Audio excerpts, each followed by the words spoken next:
ಇದ್ದಾರೆ ನೀವು ಸ್ವಲ್ಪ ಬೆಳಗ್ಗೆ ಸಂಜೆ ಅಟ್ಲೀಸ್ಟ್ ಓದಮ್ಮ ಅಂತ ಹೇಳ್ಬೇಕು. ಈಗಲಿಂದ ಇನ್ನ 30 ಬರ್ಬೇಕು, ಪಾಸ್ ಆಗಷ್ಟು ಹೋಗ್ಬೇಕು. ನೀವು ಇನ್ನೂ ಟೈಮ್ ಇದೆ, 30 ದಿನ ಟೈಮ್ ಇದೆ. ಇನ್ನೂ ಸ್ವಲ್ಪ ಇಂಪ್ರೂವ್ ಆಗುತ್ತೆ ಸರ್. ಇಂಪ್ರೂವ್ ಆಗ್ಬೇಕಮ್ಮ ಚೆನ್ನಾಗಿ. ಫಸ್ಟ್ ಪೇಪರ್ಗೆ ಸೆಕೆಂಡ್ ಪೇಪರ್ಗೆ ವ್ಯತ್ಯಾಸ ಆಗಿದೆ ಅಂತ ನಿನ್ನ ರಿಸಲ್ಟ್ ಅಲ್ಲಿ.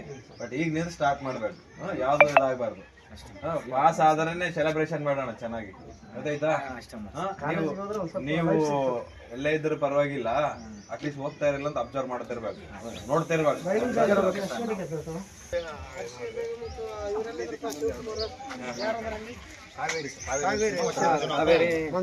ಮಂಜುನಾಥ್ ಕಾಶಿನಾಥ್ ಮಗ ಅಲ್ಲಂತ ಕಾಲ್ ಕೊಡಿ.